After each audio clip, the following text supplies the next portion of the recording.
Entonces, la sesión anterior, pues ya habíamos hablado de los conceptos de capacitancia, inductancia no dispositivos, ¿sí? Nuevos elementos de circuitos, los cuales van a ser parte de nuestro estudio aquí de ahora en adelante, ¿no? De ahora en adelante. Entonces, una primera parte para estudiar circuitos de ese estilo, bueno, circuitos que incluyen resistores, inductores y capacitancia. Ya habíamos hecho un primer ejemplo con fuentes de continua y ya hayamos visto el comportamiento de esos elementos en continua, ¿sí? Elementos en continua. Lo que vamos a seguir viendo de aquí en adelante hasta entonces del tercer corte van a ser problemas con esos mismos elementos en régimen permanente y con otros tipos de excitación, ¿sí? Entonces, para introducir a qué quiero llegar, entonces ya hemos hablado que anteriormente, ya hemos hablado de circuitos que tienen componentes R, componentes L y componentes C, pero con fuentes, ¿sí? Pero con fuentes de corriente continua. ¿Sí? Le llaman así, de corriente continua. O sus siglas, TC en inglés o CC en español. ¿Sí? De DC o en CC. Usualmente uno utiliza más ese término, el DC. Direct current o corriente continua. ¿Y a eso qué hace referencia? ¿A eso qué hace referencia? Que si usted tiene, entonces recordemos, que si usted tiene una fuente, perdón, que si usted tiene una fuente, cualquiera, puede ser de tensión o de corriente, circuito lineal, incluso nos incluye esos señores de acá. Usted su fuente de alimentación, aquí usted tiene su fuente en el dominio del tiempo. ¿Sí? Usted su fuente se la puede representar de esa manera. Un valor constante. ¿Sí? Un valor constante. Y que ese valor siempre va a ser de menos infinito hasta infinito. ¿Sí? De menos infinito hasta infinito, un valor constante, no un F sub 0, que lo voy a poner acá. Puede ser de tensión o puede ser de corriente. ¿No? F sub 0 que puede ser tanto de tensión como de corriente. Y es un valor de continuo. Y como toda esa función va desde menos infinito a infinito, por decirlo así, f de t, ¿sí? F de t, bueno, la función va de menos infinito hasta infinito, por decirlo así.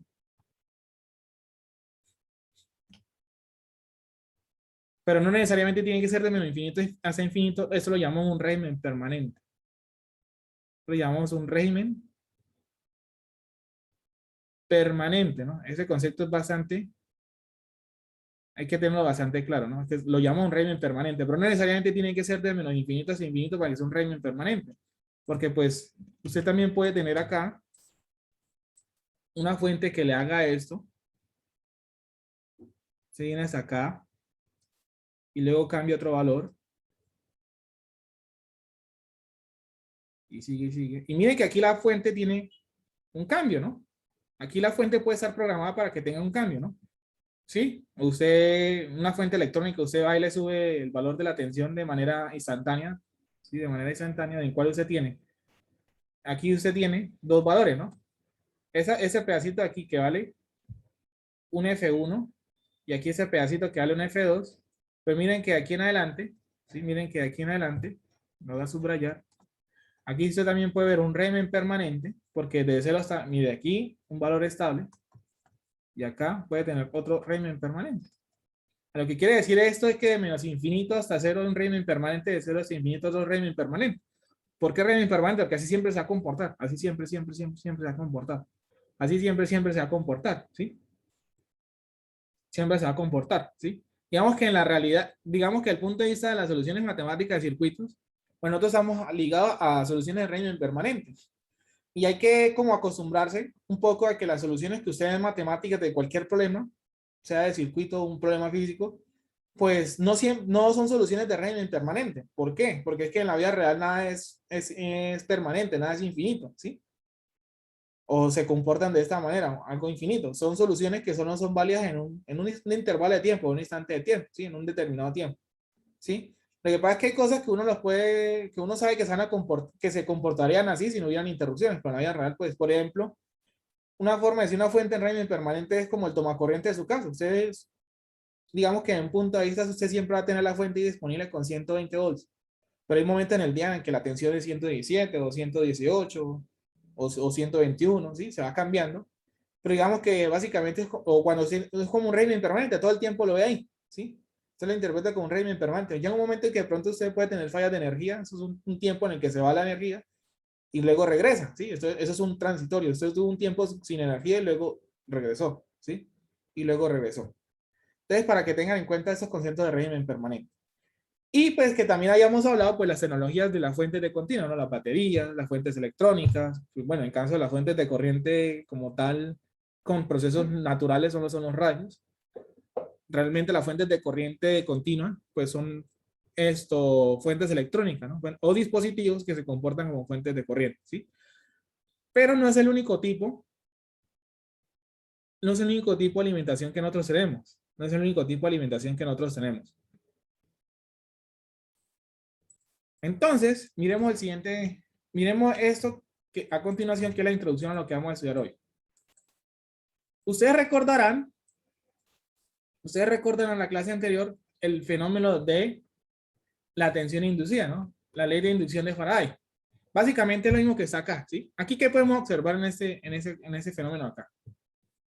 Aquí yo tengo algo, yo aquí tengo dos imanes, ¿sí? Dos imanes. Entonces los imanes están generando unas líneas de campo magnético. Estas líneas naranjas son líneas de campo magnético.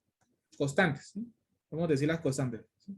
Líneas de campo magnético. Y aquí usted tiene una espira, usted tiene una espira conductora, usted tiene una espira conductora que usted puede hacerla girar. Usted la puede hacer girar, ¿sí? Una velocidad angular, ¿no? A una velocidad angular, ¿sí? Como está girando, ¿sí? Como está girando, entonces su velocidad es angular, 1 omega de t, por decirlo así. 1 omega de t, ¿sí? Donde ese omega de t, ¿sí? O 1 omega de t, si lo podemos definir 1 omega de t. Algo que, una velocidad angular, ¿no? Velocidad angular, y que esa se suele medir en radianes sobre segundo. ¿Qué sucedería entonces, por ejemplo, si la espira, o qué sucedería entonces si, por ejemplo, aquí esta E que casi no se alcanza a ver, esta E es lo que yo quisiera ver como la tensión inducida. Entonces, pongámosla aquí más grande, una E. ¿Qué pasaría con la tensión inducida si omega? Entonces, ¿qué pasaría si, por ejemplo, omega es igual a 0? Es decir, la espira quieta. La espira quieta. Y recordemos que la tensión inducida se define como ¿quién? Cambio de flujo en el tiempo. Cambio en el flujo en el tiempo. Entonces, ¿ustedes qué intuyen acá? ¿Cuánto sería esa tensión inducida? Para el caso de acá. 0. Pero, Muy bien. ¿Por qué? Porque si este man está quieto, está viendo la misma corriente del campo, ¿sí? Está viendo un campo constante. Un campo constante. Y como está viendo un campo constante, no hay variación. La única manera que usted tenga variación del flujo es que usted, o sea, usted tiene un área así, usted tiene un área en el cual le atraviesan las flechas, ¿sí? Como usted está viendo siempre las mismas 3 flechas en un área, que eso es flujo, aquí no hay cambio en el flujo, entonces usted está viendo un flujo constante, entonces la tensión inducida va a ser diferente si usted empieza a girar la cosita y miren, cuando usted empieza a mirar, miren que aquí atravesan las 3 flechas, aquí por ejemplo hace un matrix y pasa hasta largo, ¿sí? Entonces, por ejemplo, aquí está viendo que en un momento que cuando empezó esto a moverse, ¿sí? Cuando esto empezó, incluso por ejemplo cuando usted está así, en ese que más matrix todavía, llegar un momento en que solo toca una línea de flujo y aquí, ¿sí? Entonces miren que se están dando cuenta, discúlpenme el matacho mal hecho, que cuando eso se está empezando a mover, miren que las líneas de flujo son diferentes. Aquí pueden estar tocando las 3, aquí toca 1, aquí tocan 2 y aquí toca 1. ¿Qué quiere decir? Este dibujo aquí malintencionado. Que cuando usted empieza entonces a girar ese señor de acá, cuando usted empieza a girar esto de acá, usted está viendo una variación del flujo, ¿sí? Usted está viendo una variación del flujo. Entonces, la única manera que usted ve aquí tensión inducida, ¿quién es? Es cuando ese señor empieza a girar, ¿sí? Es cuando ese señor empieza, haciendo un zoom de ese pedacito, lo subrayo en azul la aspira, ¿sí? Lo subrayo en azul la aspira, eso ahí básicamente cómo se relaciona, ¿sí? Eso básicamente ahí cómo se relaciona. Entonces mira que usted está empezando a mover la espira, ¿sí? Usted está empezando a mover la espira, y el flujo, ¿sí? Y el flujo se lo puede ver como B por A, coseno de teta. B por A, coseno de teta, ¿no? La componente está acá. Entonces, B por A, coseno de teta, donde esas son las líneas de campo, y ese es omega, y eso es omega, ¿sí? Omega, y eso es omega, ¿sí? Y ese es y ese teta, ¿qué quiere decir? Es como una inclinación inicial en la que usted puede tener un teta igual a 0 grados, es decir, la inclinación a la que usted empezó a observar el fenómeno, ¿sí?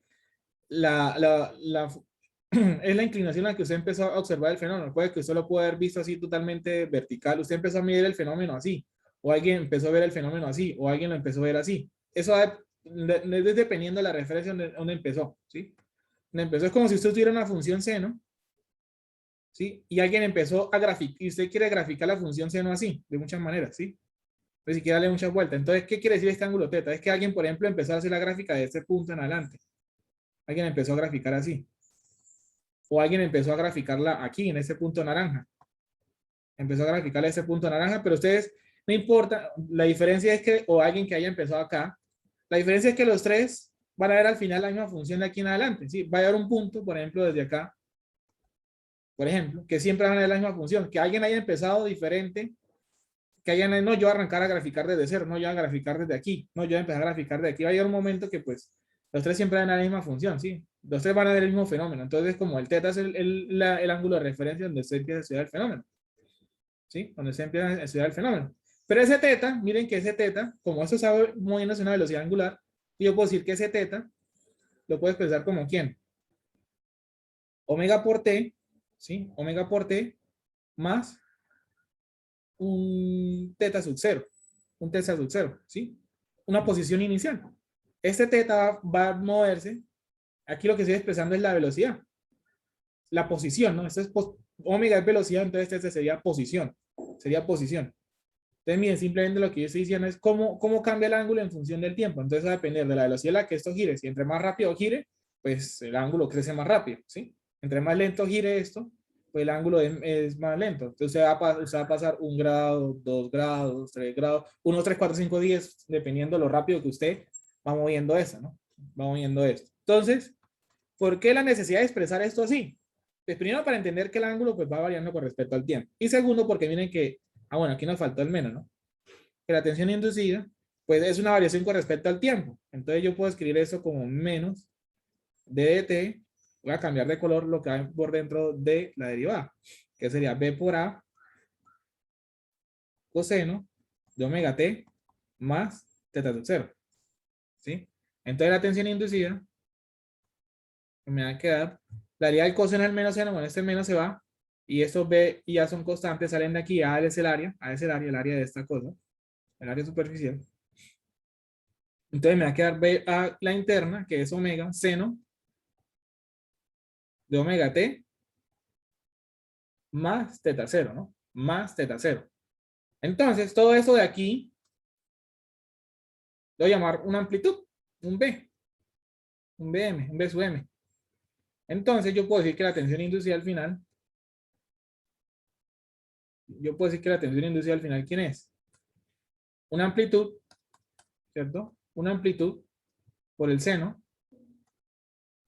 ¿sí? Por el seno de omega t, más, voy a llamar ahora esto phi, un ángulo de fase, un ángulo de teta sub 0, un ángulo de fase, ¿sí? Simplemente le estoy cambiando los nombres como porque me quede más cómodo la escritura. Para que me quede más cómodo. Sí, o un teta sub 0, como ustedes lo quieran llamar, volts. Entonces miren que, ¿cómo es el comportamiento de la tensión inducida? Ahora sí, entonces miren que aquí es como si usted lo viera como de perfil. ¿Sí? Entonces miren que aquí como usted lo viera como de perfil. Simplemente aquí lo que se está viendo es esto, ¿no? Cuando el ángulo es 0, 90, 180 y sí. Entonces simplemente aquí se está viendo el giro. El alfa o el teta, cómo está creciendo. Los ángulos, la posición de esa medida que aumenta el omega, entonces usted lo que está obteniendo es que su tensión inducida tiene esta formita, ¿sí? Tiene esta formita. Entonces mire que usted está generando, con ese principio de la ley de inducción, usted está generando con ese principio de la ley de inducción, miren, se está generando con ese principio de la ley de inducción una señal, mire, porque recuerden que lo que se induce es la tensión, ¿sí? Eso está abierto acá, ¿no? Se induce es tensión. Entonces, si yo llego a cerrar la espira, yo creo una corriente eléctrica, ¿sí? Pero aquí, básicamente lo que estoy diciendo es que esta espira acá se está comportando como una fuente de tensión, eso está comportando como una fuente de tensión, la cual esa tensión tiene ese comportamiento. Una función cíclica, ¿no? Una función cíclica, ¿sí? Una función cíclica. Realmente no es que sea, no es que se parezca tanto a la senoidal, ¿no? Resulta y pasa que pues el comportamiento más realista es esto. Se comporta más o menos como una onda cuadrada, ¿sí? Para que usted tenga la onda sinusoidal, lo que va a suceder es que usted va a poner muchas espiras, muchas espiras. Al de usted poner muchas espiras, usted va a tener algo como esto. Y a medida que usted aumente el número de espiras, usted básicamente ya le está pegando a la senoidal, ¿sí? Sino que pues es una manera simplificada de explicar esto, ¿no? Entonces miren que usted lo que está con este principio que le está diciendo, mire, usted tiene un campo magnético y una espira girando, ¿no? Usted tiene un campo magnético y una espira girando, ¿sí? Entonces miren que esto es estático, los imanes son estáticos, ¿sí? Los imanes son estáticos y la espira es la que está girando. Y miren que usted en la espira está creando una tensión, una señal de tensión que es que tiene un comportamiento sinusoidal, pero no es la única manera. Usted puede tener el problema al inverso, como así, que es ya el principio de generación de los sistemas eléctricos, como así. Entonces mire que usted puede tener este caso que es el que se emplea en todos los sistemas eléctricos. Digamos que ya con estos dos principios voy a explicar dos cositas. Entonces mire, ¿cuál es la diferencia? Usted aquí tiene en el centro, voy a poner aquí en el centro ustedes ven que tiene un imán que está creando un campo magnético giratorio. ¿Sí? Un campo magnético giratorio. ¿Por qué un campo magnético giratorio? Porque yo estoy haciendo que el imán gire. El imán empezó a girar. El imán empezó a girar a una velocidad omega. De alguna manera estoy haciendo que el imán, miren que aquí el imán está quieto y gira la espira. Entonces, ¿cuál va a ser la diferencia ahora? Que el imán es el que gira y la espira está quieta, ¿sí? Y aquí tengo muchas espiras, muchas espiras, ¿sí? Muchas espiras. Entonces, ¿qué están viendo la espira cuando ese señor empieza a girar? Está empezando a ver un flujo variable con respecto al tiempo y aquí también estoy empezando a ver una tensión inducida en función del tiempo. ¿Y cuál es la tensión inducida que nos va? Exactamente esta misma de acá. Usted también va a ver la misma señal de acá. ¿Sí? Usted también va a ver la misma función sinusoidal. ¿Sí? Usted también va a ver la misma función sinusoidal. ¿Y esto dónde se ve? Pues resulta y pasa que con este principio, ¿sí? Con este principio que saca la ley de inducción, es como funcionan todos los, eso de acá, esa señal de aquí que nosotros tenemos, la que nosotros llamamos la señal señales en AC, o esa es la famosa corriente alterna, la corriente alterna, ¿sí? Porque es una función sinusoidal, una función que está cambiando todo el tiempo, ¿no? Una función que tiene un comportamiento, pero miren que aquí estoy pintando qué característica tiene esta señal, o esa función que tenemos acá. Pues si se dan cuenta acá, tiene una amplitud, ¿no? Que la llamé B sub M. Y este pedacito de aquí hasta acá, ¿sí? Este pedacito de aquí hasta acá, ¿cómo se llama?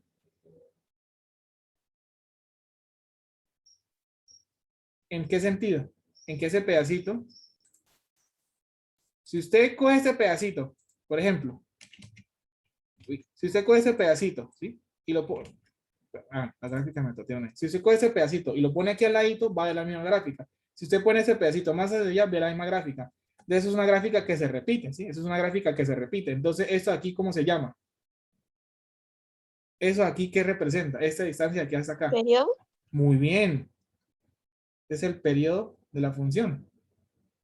Es el periodo. El periodo que me está diciendo, cada cuánto usted va a dar la misma función. Cada cuánto usted va a dar la misma función.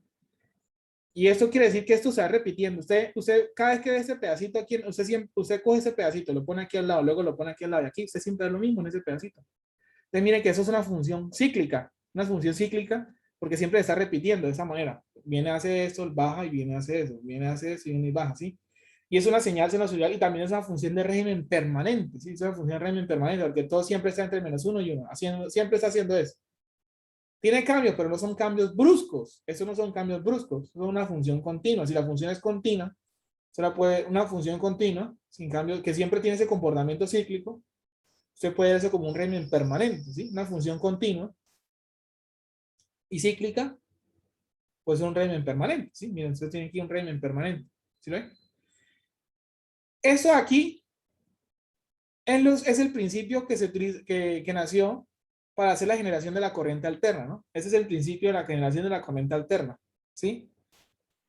¿Y cómo así? Porque es que miren que las máquinas eléctricas, las máquinas, los generadores síncronos, que es el principio, entonces, ¿qué? Es una máquina gigante en el cual en el estator, que es lo quieto, se tiene un montón de embobinados, ¿sí? De espiras en toda la periferia. Y aquí, este imán usted lo está haciendo girar. ¿Y cómo lo está haciendo girar? De muchas maneras. Una turbina de agua, o sea, usted viene un caudal de agua, usted viene un caudal de agua que hace girar y aquí hay unas aspas, por decirlo así, discúlpenme el dibujo, aquí hay unas aspas que hace que mueva el agua, que esto lo empieza a girar. La fuerza del agua es tan grande, pero eso hay que calcular un caudal, un tamaño para que tenga la energía suficiente para que eso lo haga girar. Y al hacer girar esto, está haciendo que el campo magnético sea giratorio. El campo magnético está creándose.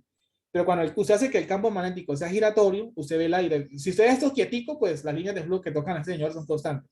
Por lo cual, pues, no va a haber tensión inducida. Pero cuando usted empieza a hacer girar esto, ya debe haber el principio de inducción. Entonces ahí es donde vienen las hidroeléctricas. O las de gas. La de gas, ¿cuál es la diferencia? Usted es una turbina que la va a impulsar, pero en vez de impulsarla con algo, la va a impulsar con vapor.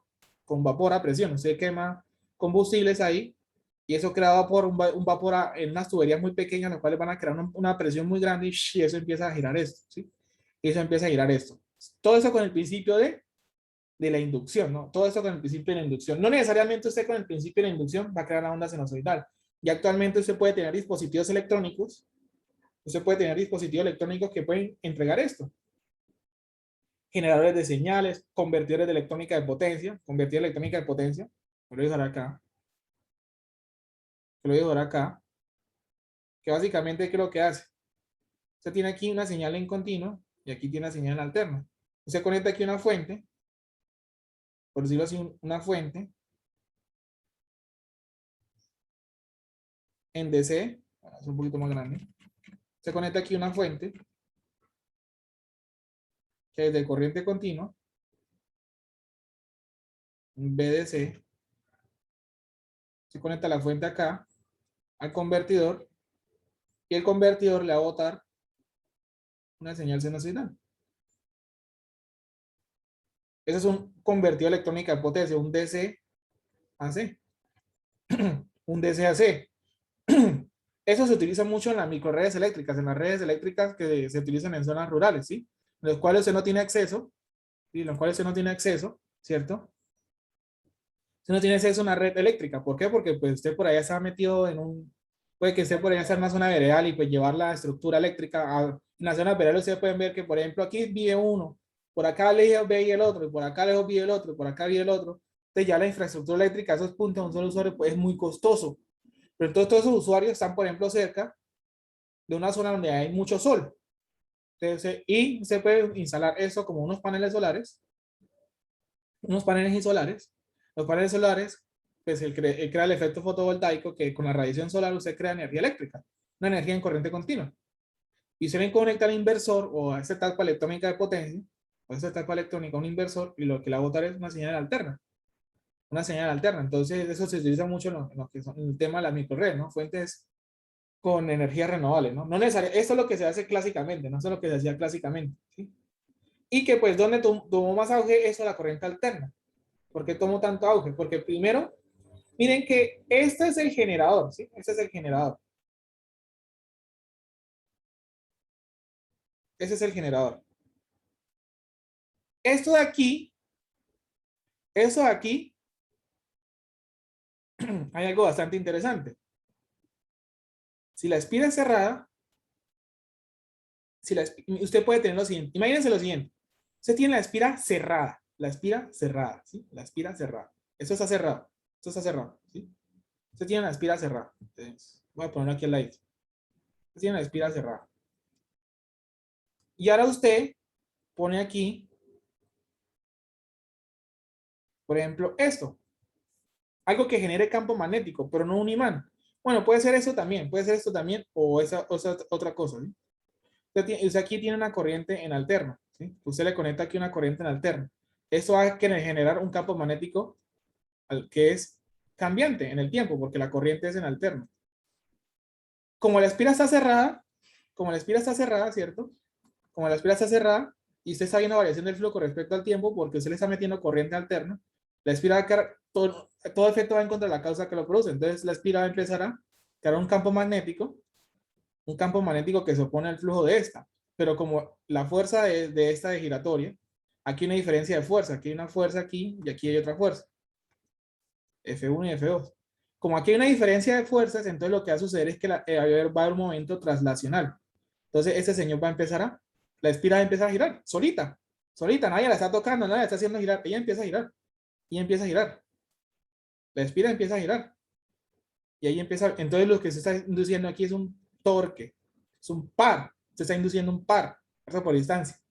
Entonces, sí, porque si aquí también va a crearse un campo magnético giratorio, aquí también se va a empezar a crear un campo magnético giratorio, pero un campo magnético que tiene una velocidad más pequeña que esa. Es decir, que no están en síncrono, se llama no asíncrono o asíncrono, es decir, los campos no tienen la misma velocidad, ¿sí? Los campos no tienen la misma velocidad. Aquí se le llama asíncrono porque el campo magnético que se crea aquí, pues, la tensión aquí tiene el omega, la tensión aquí es el mismo de acá. Aquí el omega de giro de esta y el omega de la fuente de acá son diferentes, pero eso es necesario que sean diferentes. ¿Con qué fin? Para que esta espiral empiece a girar. Y ese es el principio del motor. Este es el principio del motor. Usted hace girar esta espiral, usted la está acoplando en un eje, una masa, y esa masa la empieza a girar. Entonces ese es el motor. Usted tiene un eje ahí que lo empieza a mover. Ese es el principio del motor. Y aquí sería el generador. Resulta y pasa que en esa época de la guerra de las corrientes, el problema era que usted tenía aquí su generador, ¿sí? En continuo. Tenía aquí su generador, un tremendo dinamo gigante, y se quería entregar esa energía. Bueno, voy a borrar un momentico eso que me quedó muy pegado aquí, muy pegado. Tiene su generador.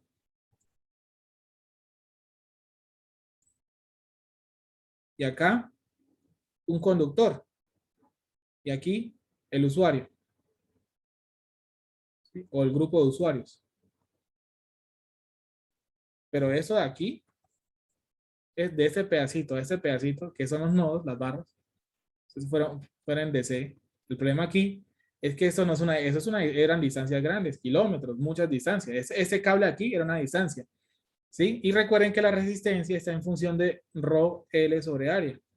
Entonces, esto aquí ese cable ahí son conductores cilíndricos. Son conductores cilíndricos que, bueno, se tiene un área, un ρ, la resistividad y la longitud. Entonces, miren que a medida que la longitud sea más grande, la resistencia debe ser muy grande, ¿no? La resistencia debe ser muy grande, ¿sí? Entonces, el problema acá para mitigar esto, ¿qué era? Que para que usted asegurara que una atención al usuario, un BS, por decirlo así, o bueno, un B aquí, BU de usuario, para usted se genera una tensión aquí, usted tiene que entregar energía de un punto muy lejano a otro, a un usuario, ¿sí? Si la distancia es muy grande, la resistencia va a ser muy grande y lo que va a suceder es que, ¿qué? Pues que usted aquí se va a perder mucha tensión, ¿sí? Aquí se va a perder mucha energía. Y aquí, para usted poder generar, por ejemplo, aquí no sé, una tensión de usuario, se necesita aquí tener un generador bastante exagerado, bastante gigante para llevárselo acá, porque aquí habían pérdidas de transporte, ¿no? Aquí hay unas pérdidas de transporte. Entonces aquí tenía que tener una tensión altísima, usted tiene que tener una tensión altísima, orden de los kilovolts, para usted mandar un usuario por ahí en lejos y llegaba hasta acá. Entonces cuando empezó el tema de esto de la transmisión de energía, entonces los generadores de Edison pues solo podían llegar a un radio de los 800 metros, algo así, 8 kilómetros, 800 metros, no estoy muy seguro, ¿sí? Pero era un radio muy pequeño, ¿no? Una cosita ahí como los usuarios ahí de un barrio, por mucho, ¿sí? Si usted quería más usuarios, tenía que tener tremendo generador, tremendo dinamo gigante cada 2 kilómetros, eso es impresentable. Y que para usted transportar una corriente tan grande, y no hayan tantas pérdidas, aquí van a transportar una corriente muy grande, ese conductor es bastante gordo. ¿Por qué? Porque a medida que la corriente es muy grande, el radio del conductor también es grande. Están directamente proporcional, son la opacidad, son proporcionales. Si usted necesita una corriente muy grande, el radio, R de radio, iba a ser más grande. Entonces, al hacer eso más grande, más gordo, eso pesaba más. ¿Qué pasó con alterna? Entonces, digamos que en alterna, bueno, listo, en alterna pudo haber pasado lo mismo. En alterna me pudo haber pasado lo mismo, el mismo problemita. Pero resulta y pasa que en el momento de la guerra de las corrientes apareció un dispositivo que estaban desarrollando los franceses, que es el transformador. Y tiene aquí el transformador.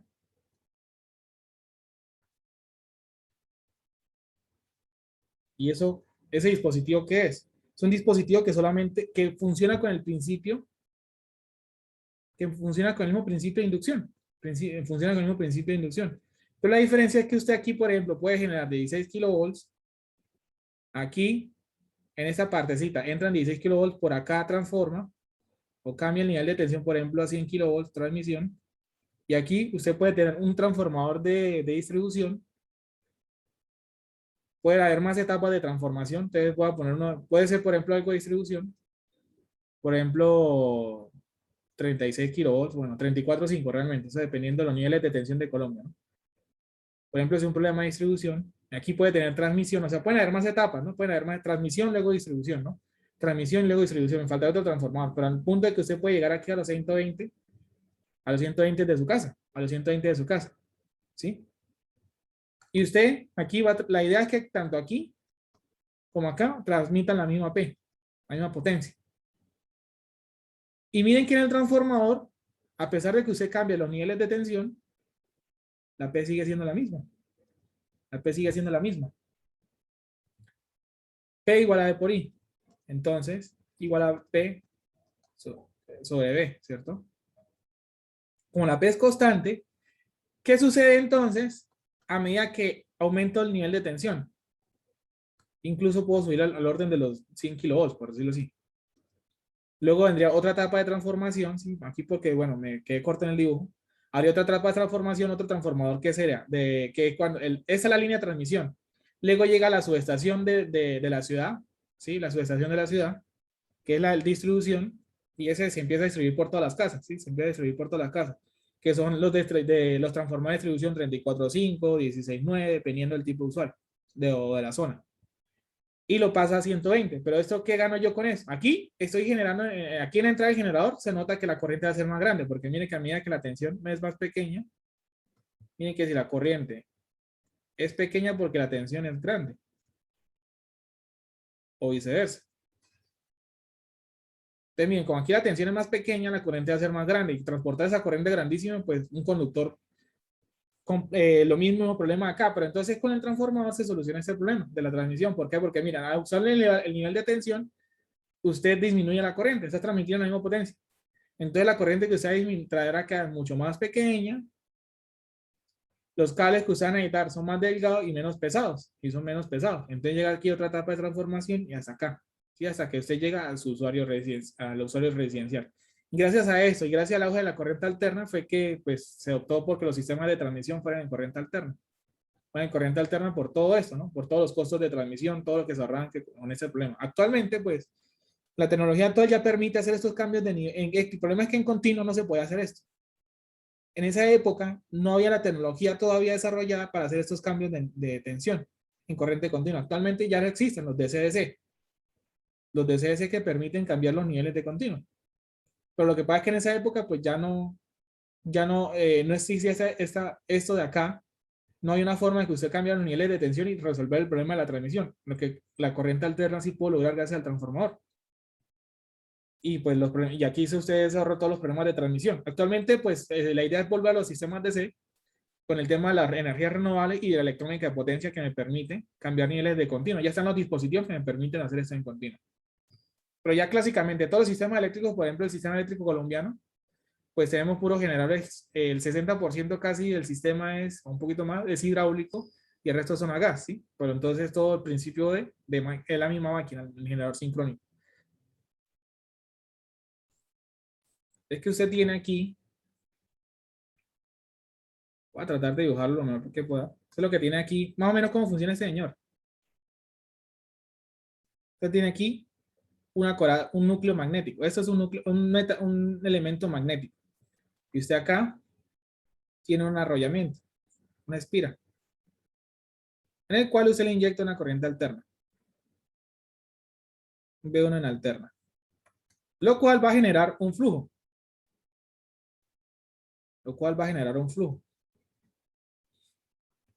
Listo. Y acá, usted aquí metió una corriente, ¿sí?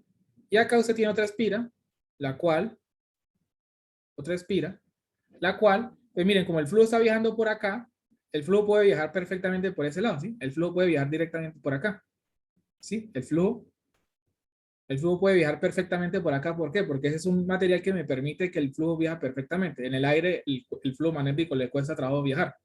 Entonces, como esto es en alterna, entonces, como usted ve un flujo variable, usted aquí también va a ver una tensión inducida, de llamarla de 2.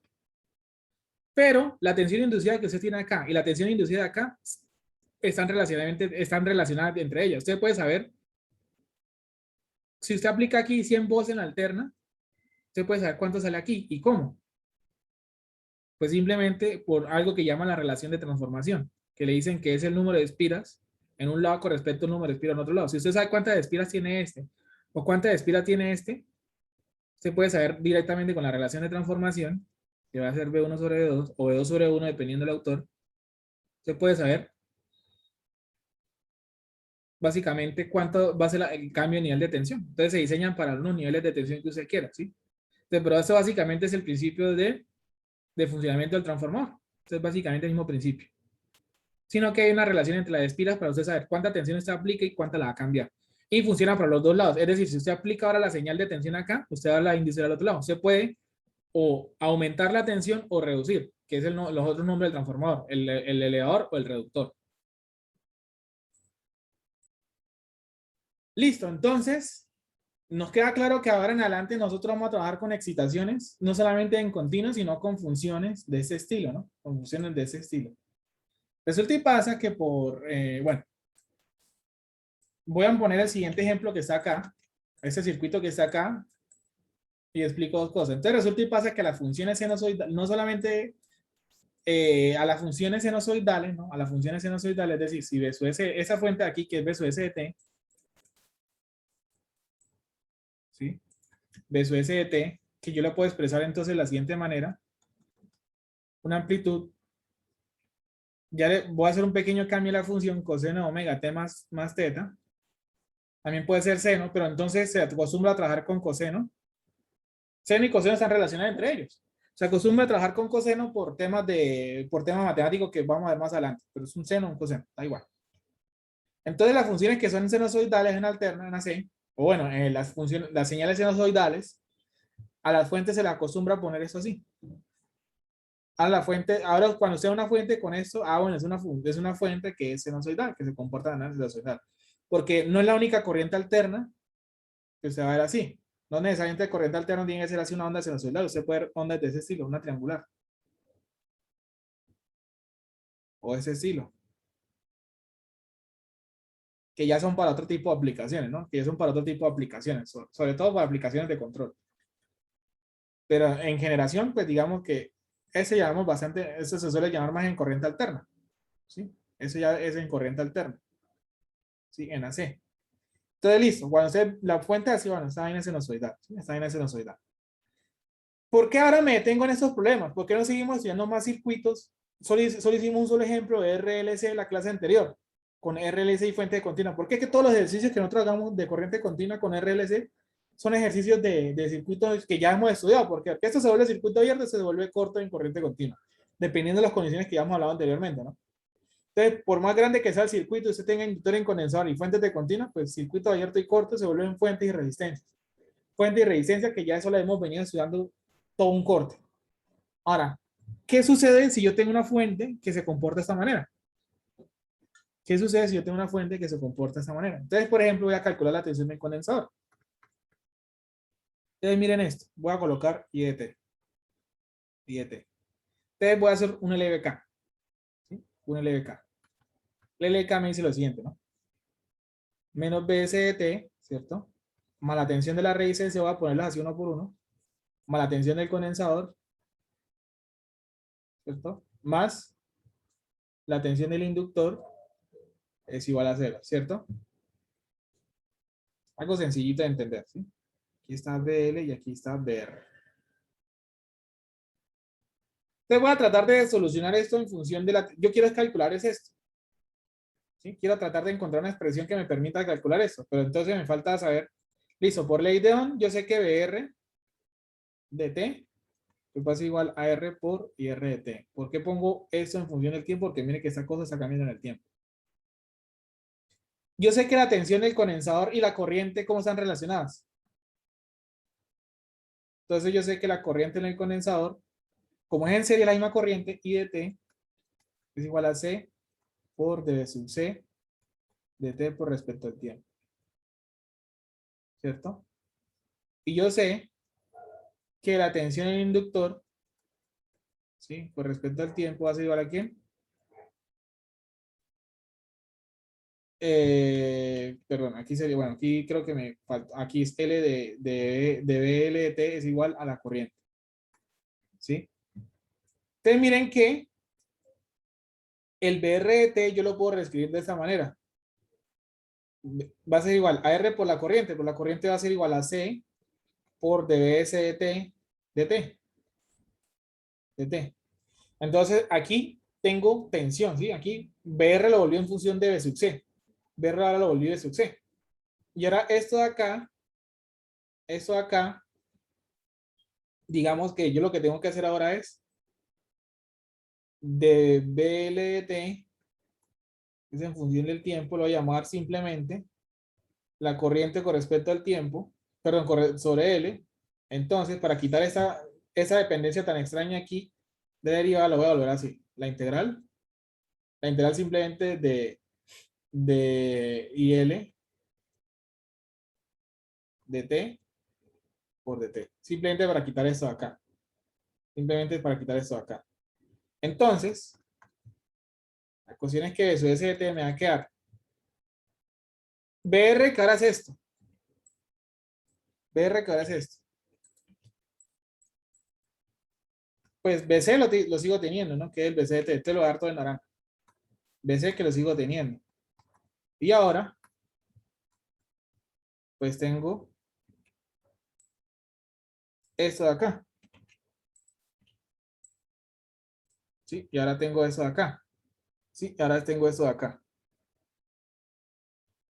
¿Sí? Ahora tengo eso de acá. ¿Alguna pregunta hasta el momento? ¿Todo claro esos planteamientos o alguien no lo tiene claro? Ese está mal, sí, porque la tensión inducida. Sí, yo sí decía que aquí sin querer les dije un error, ¿no? Recuerden que la tensión del inductor, ¿cómo es? BLSL por DIDT, perdón, ahora sí. ¿Sí? Ahora sí, ahora sí. Ahora sí. Entonces aquí hay un pequeño error. Entonces borremos esto. Sí, aquí incluso hay un error. Porque era realmente la ecuación del inductor, ¿no? La ecuación del inductor, ¿sí? Recuerden que eso es la resistencia, eso es el condensador y ese es el inductor. La relación es tensión corriente, ¿no? Entonces eso quiere decir que la tensión del inductor yo la puedo expresar como L polaridad con respecto al tiempo de ¿quién?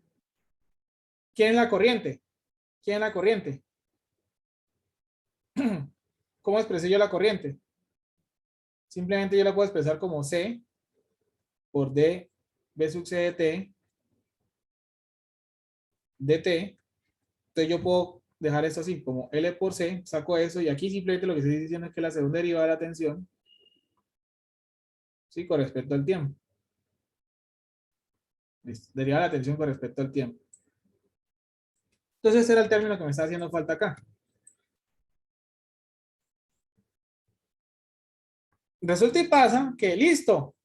Con esta ecuación de acá que voy a encerrar, bien extraño, con esta ecuación de acá, mire, BC, todo está en función de lo naranja, ¿no? Incluso voy a dar esos parámetros que son conocidos, por ejemplo, decirlo así.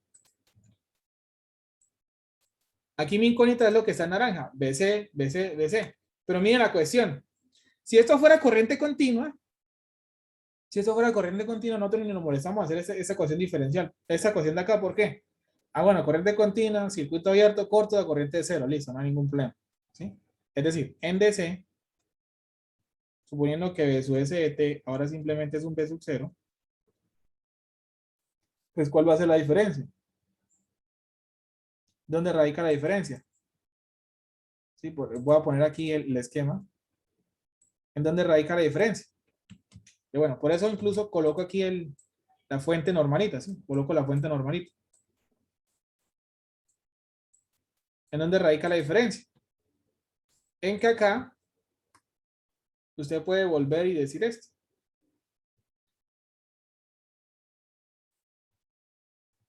Circuito abierto, corto, a resistencia, y la fuente está de 0. Y aquí la corriente de 0 amperes. Pero aquí, ¿cuál es el problema? Recuerden esto, ¿no?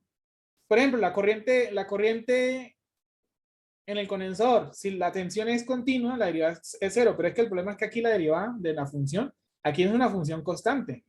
Eso porque la función es constante y todo bonito, pero miren que la función aquí no es constante, ¿sí? Miren que aquí la función no es constante, entonces yo no puedo hacer esta derivada a 0. Esta derivada aquí me da otra función. Si usted, por ejemplo, tiene una fuente alterna conectada al condensador, quiere calcular la corriente del condensador, ¿qué tiene que hacer? De dar la tensión y multiplicarla por C, ¿sí? Aquí se lo está diciendo, ¿no? Aquí se lo está diciendo.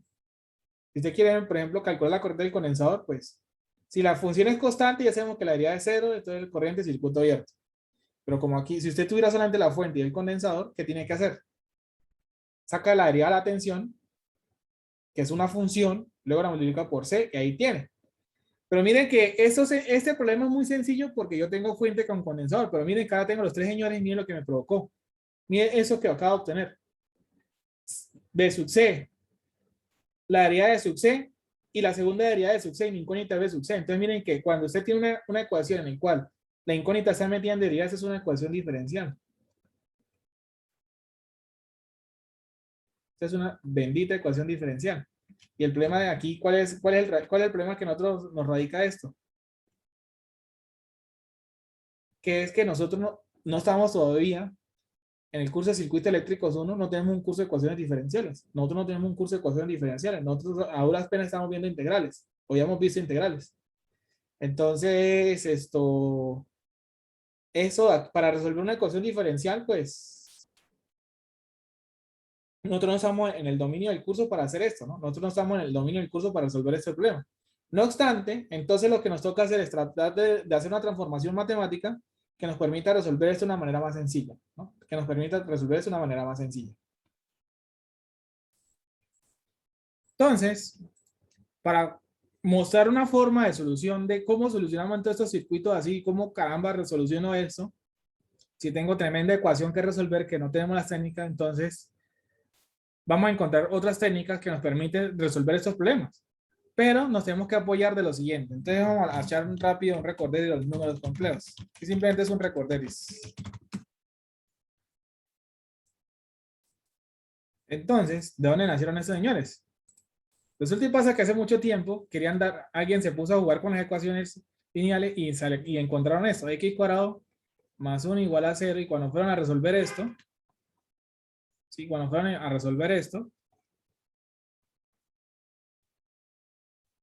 entonces el mundo explotó en ese momento, ¿sí? Como que la raíz de un número negativo, ¿eso qué es? ¿Eso qué es? ¿Eso cómo se come? ¿Eso qué? ¿Cómo así? En ese momento solo habíamos hablado del dominio de los reales, ¿sí? El dominio de los reales que incluye pues todos los racionales, naturales, enteros, reales, todos. Y cuando fueron a resolver este problema, como que, oiga, ¿y esto qué? Raíz de un negativo, eso no tiene ningún sentido. Entonces es ahí donde crearon una nueva familia, un nuevo conjunto de números, que es donde nacen los números complejos, ¿sí? Los números complejos, ¿sí? Donde dijeron que entonces esto de acá, la raíz de menos 1, extendieron el dominio, o sea, ya no existe en el dominio de los reales, ya no existe una solución, sino que para darle solución a ese problema se fueron a otro dominio y dijeron que, bueno, la raíz de menos 1, pues lo vamos a llamar la unidad imaginaria I de imaginario. Pero nosotros la vamos a llamar J. Los electricistas y electrónicos la llamamos J. ¿Por qué? Porque para nosotros I es corriente, pero usualmente la unidad imaginaria es I, ¿sí? Ustedes la encuentran en los textos como la unidad imaginaria es I. Entonces eso es la unidad imaginaria. Imaginaria. Pero que nosotros vamos a utilizar la eléctrica J, ¿listo? De aquí en adelante vamos a utilizar la eléctrica J. Entonces aparece un nuevo grupo de números, los cuales usted lo va a expresar de la forma. Usted puede tener un número que es de la forma A más o menos BJ, que eso es un número complejo, donde eso se llama la parte real y esto de aquí es la parte imaginaria, lo que acompañan ahí. Y esto es un número complejo. Esa notación la vamos a utilizar de acá en adelante, esa virguilla. Esa virguilla quiere decir que es un número complejo, ¿no? Que es un número complejo. Entonces, todas esas soluciones que nosotros tenemos de ecuación y todo eso las representábamos en el plano cartesiano. Entonces, esto de aquí, los números complejos, eso aquí, los números complejos nació pues para solucionar ese problema y crear un nuevo grupo de soluciones o un nuevo conjunto que me permita dar solución a muchos problemas que estaban botando incongruencias como esta. O cosas que en el dominio de los reales no estaban definidas. En el dominio de los reales eso no está definido. Entonces, empiezan a extender el dominio para darle solución a esto, ¿no? Y aquí nacen los números complejos. Bueno, entonces tenemos la unidad imaginaria. Entonces los números, ¿y por qué llaman? Eso es un número imaginario. Pero entonces, ¿por qué se llaman complejos? Porque podemos tener parte real y parte imaginaria. Si yo tengo que Z es solamente A, yo lo puedo llamar un real puro, porque es solamente un número real. A es un número real. Pero si Z es solamente JB, por decirlo así, más o menos JB, A también puede ser negativo, ¿no? Yo eso lo llamo un imaginario puro. Sí, un imaginario puro. Porque es solamente J, solamente tiene una unidad imaginaria. Entonces, esos señores, si los queríamos representar en un plano, ya no los podemos traer en el plano cartesiano. Sí, ya el plano cartesiano ya no nos funcionaba. Entonces, esos números complejos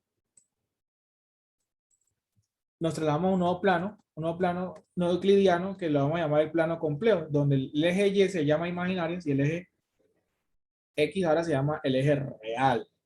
¿Sí? El eje real. Eje imaginario y eje real. ¿Y estos manes cómo se grafican? Listo. Z igual a A más BJ, entonces se busca aquí el A. Y aquí se pone aquí el B, el JB.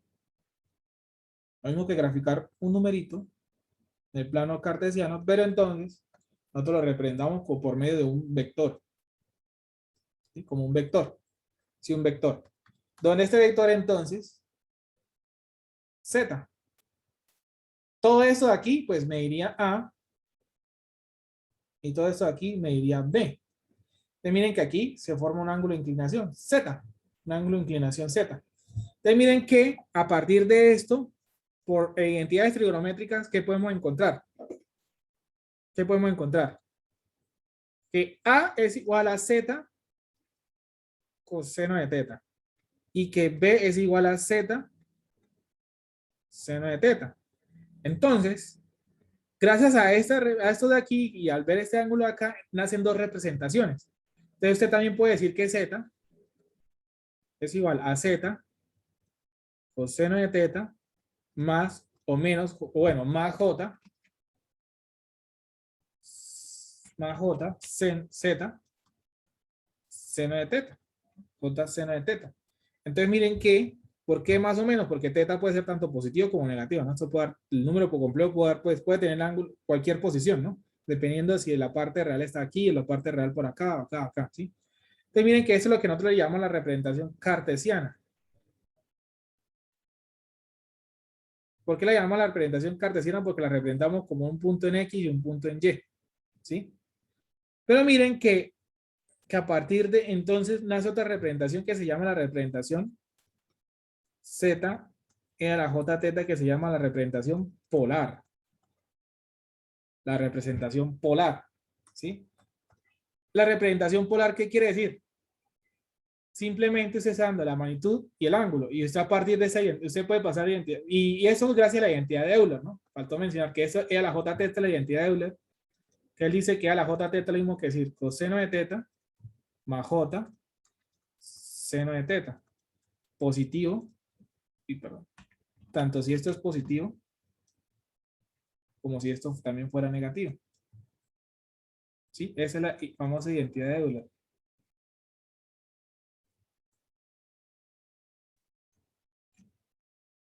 Y que gracias a esta identidad podemos expresar un coseno y un seno como suma de exponenciales complejas. Esto de aquí es una exponencial compleja. Una exponencial compleja. Cuando usted ve una exponencial compleja, quiere decir que es un coseno más un seno. Un coseno más un seno en la parte real y en la parte imaginaria. ¿Sí? Parte real y parte imaginaria. Entonces, simplemente una forma que usted, porque usted puede ver esto de dos maneras. Un punto en X o un punto en Y. O la otra forma es que usted diga, listo, usted tiene una magnitud, usted sabe cuánto es la magnitud del número complejo y luego lo hace girar. ¿Sí? y luego lo hace girar. ¿Qué quiere decir la representación polar? Usted tiene una magnitud y la empieza a girar. Se dice, bueno, la magnitud es 5, bueno, se pone 5. ¿Cuántos grados? 30 grados, listo, 30 grados. Ahí lo tiene, ¿sí? Por decirlo así, ahí lo tiene. Y ya sabe que esa es la magnitud, y si usted quiere saber cuánto es este pedacito y cuánto es este pedacito, pues usted conoce el ángulo, usted conoce el ángulo y conoce esto, y lo puede ver de estas dos maneras, ¿no? ¿Sí? Usted lo puede ver de dos maneras. Perdón, usted lo puede ver de dos maneras. La manera polar, es decir, que usted, ¿cómo grafica un número complejo de manera polar? Como lo acabamos de ver ahorita. Usted tiene la magnitud y lo hace girar el ángulo que usted lo necesita, ¿sí? Pero usted de forma polar lo puede ver como un punto en X, o sea, decir una magnitud, un ángulo, o lo puede ver como una manera cartesiana, un punto en X, un punto en Y, son solamente representaciones. ¿Gracias a qué? A las leyes de Pitágoras, ¿no? A las leyes de Pitágoras. La representación polar. Polar simplemente es magnitud. Magnitud y ángulo. ¿Sí? Magnitud y ángulo. Entonces vamos a tener en cuenta la siguiente notación. Ahora sí. Z es el complejo. Es decir, magnitud y un ángulo, ¿cierto? Magnitud y ángulo. Y el Z solito, sin sombrero, es magnitud. Y pues este es el ángulo, ¿no? Entonces va a ser nuestra notación de ahora en adelante, ¿no? Z con sombrero es un número complejo, que es lo mismo que decir Z a J teta o de esta forma. Si usted lo quiere ver de manera polar, entonces cuando usted ve un Z solito es la magnitud del número complejo, es la magnitud del número complejo. Y el Z con gorrito quiere decir Z es la magnitud con ángulo, es la magnitud con ángulo, ¿no? Es la magnitud con ángulo. Entonces para que tengamos muy bien la diferencia entre ellos. Entonces ahí es donde empiezan a operar, bueno, ¿y cómo empiezan? Ellos no tienen un orden, como los números reales, que usted puede definir de mayores a menores. Aquí no existe un orden en los números complejos como tal, pero usted puede tener operaciones entre números complejos. ¿Qué pasa? Si usted tiene un número complejo Z1, que es igual a más BJ, y usted tiene un complejo 2, que es igual a C más DJ. ¿Cómo lo suma? Z1 más Z2, que es igual a un Z3, que simplemente suma las partes reales, A más C, y suma las imaginarias. Más B más D. Y eso al final lo puede volver un Z3 a un ángulo θ3. ¿Sí? Solo puede volver un θ3 y un ángulo θ3, ¿no? Donde con esto, usted sabe que A más C es lo mismo que decir Z3 coseno de θ3. Y eso es lo mismo que decir Z3 seno de θ3. ¿Cierto? Todo eso lo estoy sacando acá, ¿no? Todo eso lo estoy sacando acá. Entonces miren que usted puede pasar de esto para esto, ¿sí? De esto para esto. Entonces faltó otra definición sencilla, que es decir, ¿cómo calculo yo la magnitud? ¿Y cómo calculo yo el ángulo a partir? ¿Cómo puedo pasar de aquí para acá? Ahora sí, ¿cómo puedo pasar de aquí para acá de una manera más sencilla? Pues miren que si usted tiene, creo que de pronto no lo dijimos, pero igual lo vamos a hacer. Si usted tiene esa representación en el plano complejo, y usted tiene este Z, y ese ángulo θ, y quiere saber cuánto vale este pedacito, bueno, B, y usted ya sabe que eso es B, ¿cierto? Y ese es A. Entonces, ¿cuánto vale Z? Aquí es como de cómo pasa, aquí básicamente, con esta ecuación de acá, y ahorita la volvemos a escribir. Usted tiene Z que hace igual A cuadrado más B cuadrado a la 1 medio. Y θ es el tangente inverso de B sobre A. Eso aquí es cuando usted tiene cartesiano, lo quiere pasar a polar. Y esa ecuación de acá es lo contrario. Esa ecuación de acá es lo contrario, la vuelvo a copiar acá. Y es cuando, ¿qué? Cuando usted tiene polar y quiere pasar a cartesiano. Cuando usted tiene polar y quiere pasar a cartesiano. Entonces, listo, aquí están las operaciones. Entonces, ya con eso ya sabe cómo pasar ese número de acá, de cartesiano a polar. De cartesiano a polar, mira, aquí están las ecuaciones. Aquí están las ecuaciones. Y esa es la ecuación. Entonces miren que también podemos, tanto en la suma, perdón, como en la resta, ¿no? Tanto en la suma como en la resta. Ahora, si usted los opera,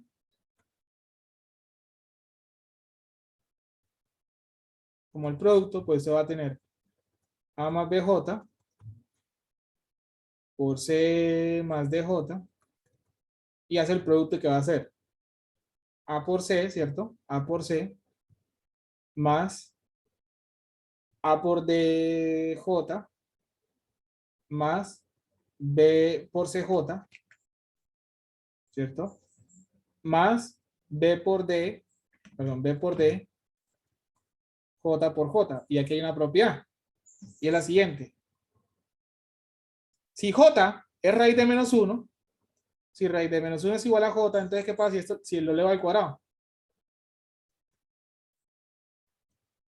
¿Sí ven?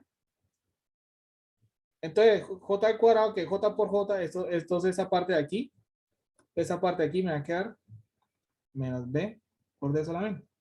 Menos B por D solamente. ¿Sí? Menos B por D solamente. ¿Sí? Otra propiedad que nos va a servir bastante. ¿Qué pasa si usted tiene 1 sobre J? No lo voy a mostrar, usted lo puede hacer, simplemente usted tiene acá, que es igual a menos J. Si usted está dividiendo entre J, le va a dar menos J. Resulta y pasa que el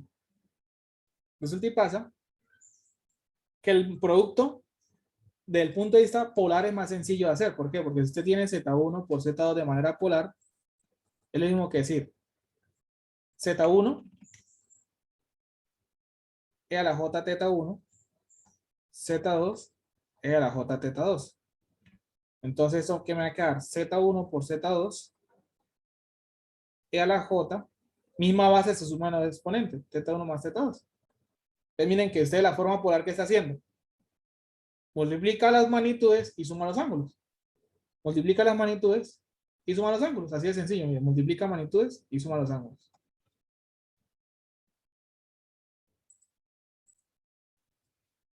Entonces, nos queda la división, ¿no? Si usted tiene Z1 dividido por Z2, es lo mismo que decir A más BJ dividido entre entre C más BJ. ¿Y qué hago aquí? Entonces usted va a hacer el siguiente truco. Entonces va a multiplicar arriba y abajo por el conjugado. Como así. Entonces, usted tiene A, BJ, A, BJ. Entonces, ¿qué quiere decir el conjugado de número complejo? El conjugado es cambiarle el signo a la parte imaginaria. Es decir, que si usted tiene Z igual, voy a poner otras letras, ¿no? X más J, el conjugado, que se nota con un asterisco, es lo mismo que decir X menos J. En forma polar, ¿eso qué significa? Que usted tiene X e a la J teta, el Z conjugado, tenemos que decir X e a la menos J teta. Entonces, el conjugado, ¿qué quiere decir en cartesiano? Cambiarle el signo a la parte imaginaria. Si es positivo, es negativo. Si es negativo, es positivo. ¿Sí? Y en polar, ¿qué quiere decir? Pues que la parte, el ángulo, si el ángulo es positivo, ahora es negativo. O si es negativo, es positivo. Eso es todo. ¿Y qué gano yo con esto? ¿Qué gano yo con hacer esto? Entonces, desde el punto de vista del cartesiano, lo que va a suceder es lo siguiente. Z1 sobre Z2 va a ser igual a ¿quién?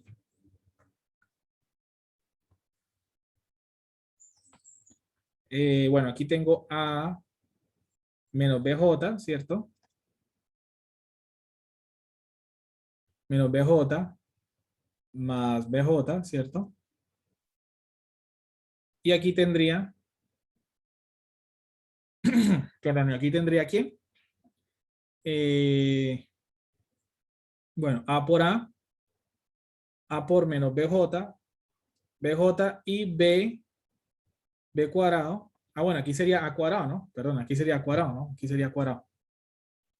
Aquí sería cuadrado, perdón. Aquí multiplico de arriba y abajo por lo mismo porque la idea es multiplicar por 1, ¿no? La idea es multiplicar por 1, ¿no? Y sin querer esto se multiplica por el conjugado del denominador. Sí, yo sí decía que estaba viendo algo raro. Perdón. Bueno, usted hace el conjugado, se multiplica por el conjugado del denominador, ¿sí? Ese truco es con el conjugado del denominador, ¿sí? Sí, decía hacia acá, algo no me estaba cuadrando, perdón. Entonces miren que, ahora sí sería A por C, ahora sí, A por C, menos AD por J, más BJ, ¿cierto? Más BJ, bueno, más BJC, y BD, pero miren que es menos, pero J por J es menos, entonces me va a quedar más. Y abajo sí me está quedando C cuadrado, entonces miren, C cuadrado, más, perdón, menos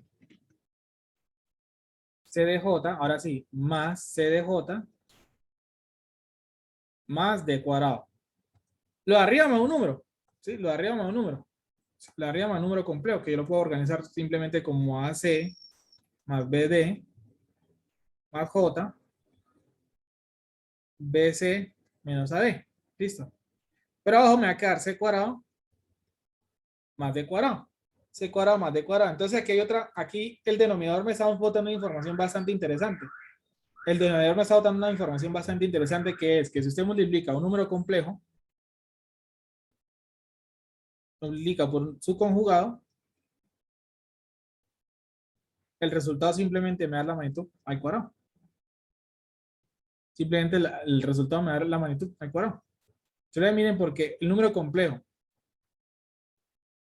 la magnitud sería simplemente esto, ¿quién? C cuadrado más D cuadrado en raíz, pero entonces yo le quito la raíz, miren que es la magnitud del cuadrado. Entonces miren que si usted tiene un complejo por un conjugado, lo desconjuga, queda la magnitud al cuadrado, ¿sí? Esta es otra propiedad de los números complejos, ¿no? Si usted va a dividir de manera polar, digamos que estos de aquí, estas formulitas como tal, no son es solamente para mostrar esa propiedad. Digamos que no es que no vamos a aprender esas fórmulas, porque la calculadora hace procesos de números complejos.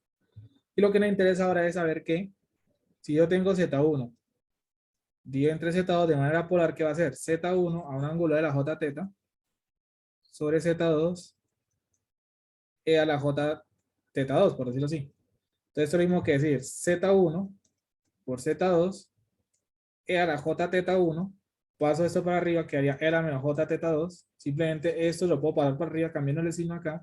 Entonces al final yo tengo Z1 sobre Z2, igual base sumo la arriba, E a la J teta 1 menos teta 2. Entonces, ¿qué quiere decir en forma polar? ¿Qué significa la división en forma polar? Usted divide las magnitudes y resta los ángulos. Resta el del numerador, le resta el ángulo del numerador se lo resta el denominador, ¿sí? El ángulo del numerador se lo resta el denominador, ¿sí? El ángulo del numerador se lo resta el denominador. Digamos que los ejemplos de números complejos ustedes ya lo pueden, en el libro que yo les comenté, sí, en el libro que yo les comenté la clase anterior, los videos de internet y todo eso, pues ustedes van a encontrar muchos ejemplos de operaciones que ustedes, incluso hay un taller, sí, hay un taller, vamos a mirarlo acá, que les voy a pedir que lo vayan resolviendo, ¿no? Donde dice, entonces, aquí en frecuencia compleja, hay un taller que se llama Taller de Repaso de Números Complejos. Ustedes vienen acá. Esto de fasorial no le presten atención por ahora, ¿sí? De eso de fasorial no le presten atención por ahora. Bueno, en este momento no. Ya ahorita vamos a definir qué es el fasorial. Pero por ahora, si ustedes le dan un número rectangular exponencial, entonces miren, si lo dan exponencial, entonces miren, eso, los ejercicios que están acá. Si ustedes tienen este grupo de números complejos, haga las siguientes operaciones. Pero estas operaciones expréselo tanto de manera polar como rectangular. O sea, empieza a meter calculadora, ¿no? Empieza a meter calculadora. Haga todo esto en la calculadora, empiece usted a hacer calculadora. Si usted tiene una matriz con eso, ¿cómo calcula el determinante? Mejor dicho, haga todo eso hasta aquí. Haga todo hasta el 6. Sí, si usted hace todo hasta el 6 este fin de semana, o bueno, antes de la próxima clase, pues ya se está bien hecho en números complejos, ¿no? Entonces, la obligación de ustedes ahora es resolver este taller antes del miércoles, que es la próxima clase. ¿Sí? Entonces, la idea es que ustedes resuelvan este taller hasta el 6 para que ustedes queden bien hechos en números complejos. Cualquier cosa me pueden preguntar. Ahora sí, resulta y pasa que van a ser un concepto bastante interesante y vamos a partir de lo siguiente. Ahora sí. Resulta y pasa que se definió, se parte de lo siguiente. Ustedes imaginen que usted tiene una función f de t de la forma, una amplitud fm, e a la sigma teta, coseno de omega t, más un ángulo de fase phi. ¿Sí? Simplemente esa es una función senoidal que le llaman, que puede ser una exponencial amortiguada. ¿Por qué le llaman exponencial amortiguada? Porque es que esa función básicamente se grafica de la siguiente manera. Usted tiene el seno y el exponencial, entonces él le puede hacer esto.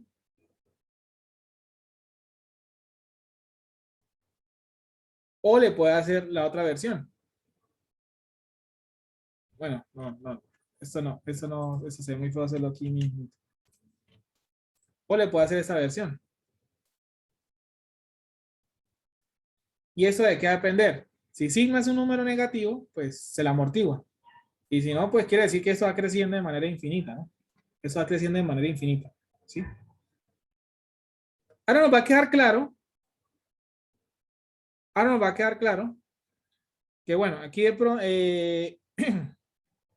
aquí nos queda claro lo siguiente, ¿no? Nosotros recordamos esta identidad de Euler, ¿no? Nosotros recordamos esta identidad de Euler, ¿cierto? Nosotros nos queda recordemos la identidad de Euler, me la voy a traer para acá.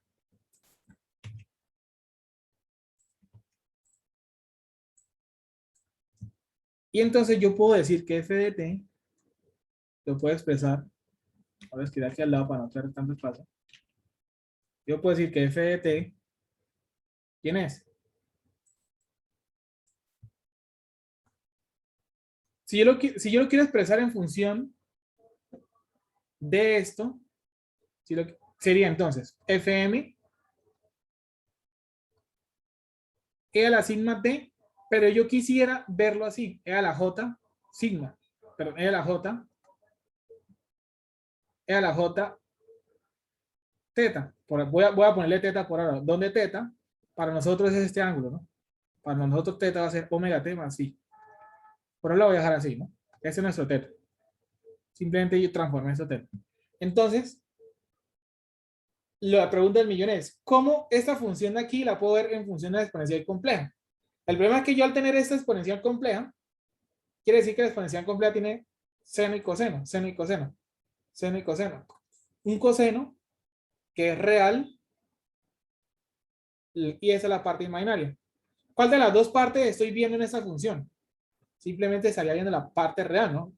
Aquí no existe el más j seno. Entonces, para yo dejar solamente la parte real, te voy a decir que eso va a ser igual a los reales de esto. Aquí simplemente lo que estoy declarando es que estos son los reales de esto, ¿sí? Estos son los reales. Si yo le saco eso, la parte real, me va a dar esa función que exactamente, ¿no? Listo. Simplemente estoy declarando eso. Entonces, f de t les va a ser igual pues a los reales. Ahora sí voy a desenglosar fm e a la sigma t por e a la j, ahora sí, ¿quién es teta? Omega t más phi. F de t va a ser igual a los reales de fm e a la sigma t, y eso lo puedo separar como e a la j omega t e a la j phi. ¿Sí? E a la j omega t e a la j phi. Entonces quiere decir que f de t lo estoy reescribiendo como los reales. Voy a organizar un montico de eso de la siguiente manera: fm, y voy a factorizar este con este. Porque miren, igual base tienen dependencia del tiempo, ¿no? ¿Por qué subrayo 2? Porque eso tiene dependencia del tiempo. Entonces miren, que me va a quedar fm e a la j phi y lo que está en naranja, ¿sí? Lo que está en naranja, que es e a la j sigma, es e sigma a j omega t, a j omega t.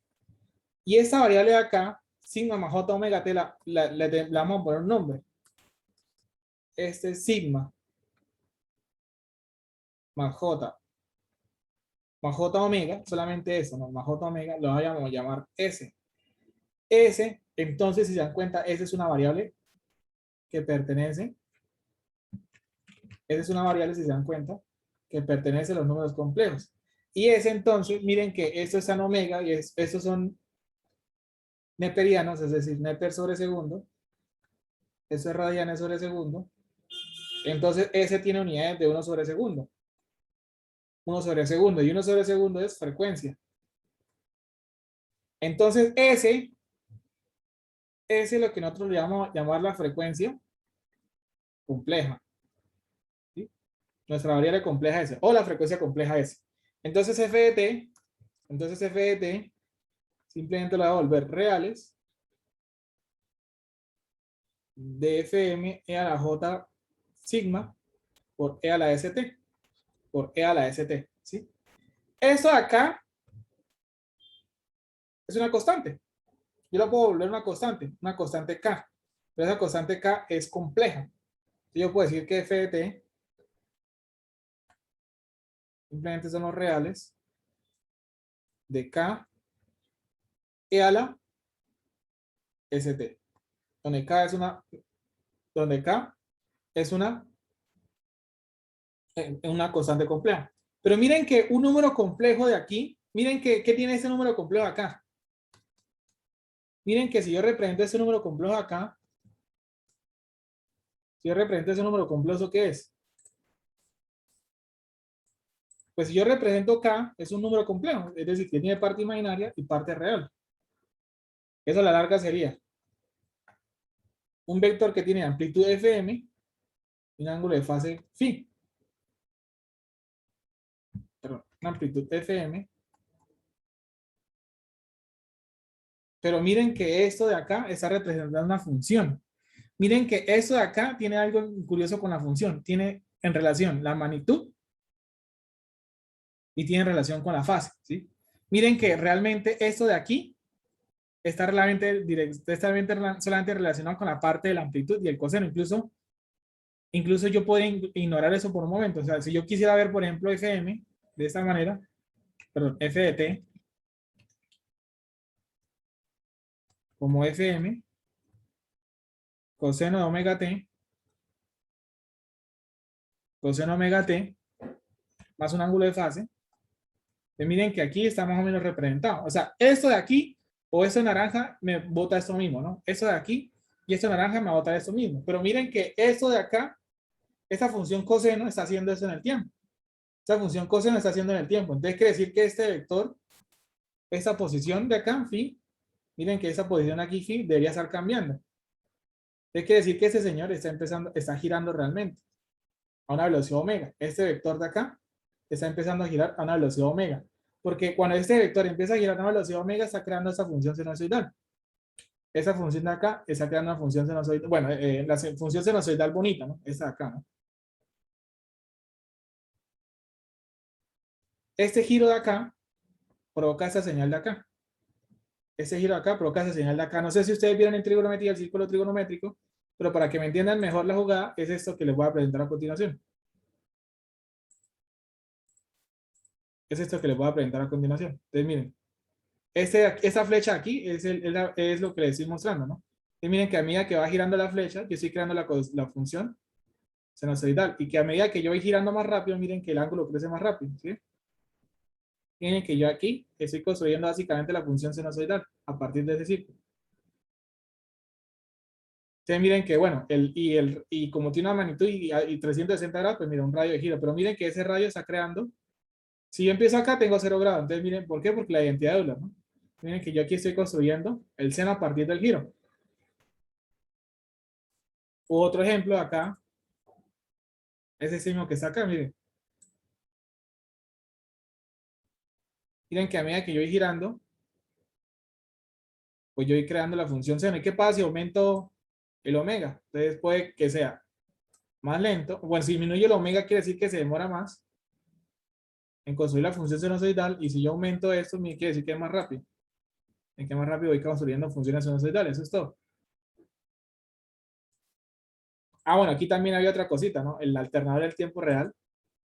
Ah, bueno, ese era el motor, perdón. Y el alternador en tiempo real, ¿no? Lo que yo les decía, el giro de la espira. El giro de la espira. Y aquí está unos colectores de la tensión. Va a botar esa tensión inducida. ¿Sí? Me faltó mostrar esa imagen, pero bueno. Entonces, ¿esto qué quiere decir acá? Que este número complejo, a diferencia de este es un número complejo que es estático. Es un número complejo que es estático porque es algo que representa un número complejo. Pero miren que este número complejo está representando una función en el dominio del tiempo. Y miren que este número complejo acá Este número complejo acá que lo estamos expresando de esta manera está representando, es una representación de la función en el dominio del tiempo diferente a que acá. Este es un número complejo, este es un numerito, no representa sino un número. Y aquí es una representación de una función, por lo que tal ese vector no es un vector estático, mira que está girando. Está girando. Y eso de aquí, este vector de acá, este vector que está girando, un vector complejo que está girando, o un número complejo que está girando, este K, lo que nosotros lo vamos a llamar, que es igual a Fm, que es la J phi, es lo que nosotros lo vamos a llamar fasor. Es un fasor. Fasor simplemente es un vector que gira en el plano complejo. Entonces, para esta representación exponencial, ¿sí? Esta representación exponencial hace más referencia, digamos, a los números complejos estáticos. Entonces, nace una nueva forma de escribir esto, que es la forma fasorial. Pero es lo mismo que, es la misma jugada que la exponencial compleja, pero la diferencia es la notación. Simplemente es decir Fm, un ángulo, phi. Pero exactamente lo mismo, es decir, las mismas ecuaciones funcionan. ¿Cómo pasa de un fasor a un cartesiano? Es lo mismo que pasar de un polar a un cartesiano. Exactamente lo mismo. Simplemente que o usted lo puede escribir así, o sea, o que usted lo vea así, pero lo que pasa es que eso de aquí hace más referencia a los complejos que están quietos. Y el fasor puede hacer referencia a que, ¿qué? Pues a la función que es en el tiempo. Lo que pasa es que es una representación aquí, es como una fotografía. Arrancó con este ángulo de fase y empezó a girar como una representación estática, por decirlo así. Esto está girando, pero usted lo puede hacer aquí una foto, un stop. Eso aquí es una representación. Eso aquí, ese vector así, sin girar, ese f de t, por ejemplo, en t igual a 0. O en otro t, en un t cualquiera. Porque usted lo puede tener por aquí, pero cuando esto empieza a girar es que ya está construyendo la función, ¿sí? Entonces, esta es la notación fasorial. Entonces, sería notación fasorial. Esta es la notación fasorial. Entonces, listo. Eso de acá, ¿por qué metí el e a la sigma t? Porque miren que entonces la frecuencia compleja me va a quedar sigma j omega. Entonces quiere decir que S puede tener muchas formas. ¿Por qué? Porque miren que en esta función no tengo sigma. Yo puedo decir que S simplemente sea sigma, sea un real puro. Yo puedo decir que S, perdón, es igual a j omega. Miren que si S solamente es j omega, es la función de acá. Si S es igual a sigma, y no hay j omega, quiere decir que aquí estoy viendo un e a la sigma t. No estoy viendo el coseno. Aquí estoy viendo el seno de omega t. Y si S es igual a sigma más j omega, lo que estoy viendo es todo completo. Incluso yo puedo decir que S es igual a 0. ¿Qué pasa si S es igual a 0? Sigma sería 0. E a la 0 es 1. Y esto de acá es coseno un ángulo. O sea, me va a quedar Fm, por decirlo así. Coseno un ángulo. Eso al final es un número. Eso es un número.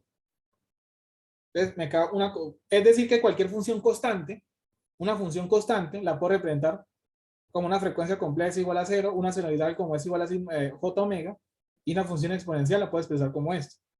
Entonces, ¿qué pasa? Que en algunos textos de circuitos tratan de llamar esto como la función excitación senoidal, como si esto fuera una fuente. Realmente las fuentes que existen son la fuente de continua y la senoidal. Pueden haber fuentes de esta forma, o sea, una fuente que sea así, una exponencial. Realmente no. Esos solamente son comportamientos que pueden tener los circuitos en un momento del tiempo. Pero que una fuente que se comporte exponencialmente, a menos que usted la programe electrónicamente, pero que tenga alguna aplicación, no. De pronto usted la puede programar, una exponencial de ese estilo. Que usted la pueda programar y puede que la fuente se le comporte así, sí, pero que tenga alguna aplicación realista, no. No.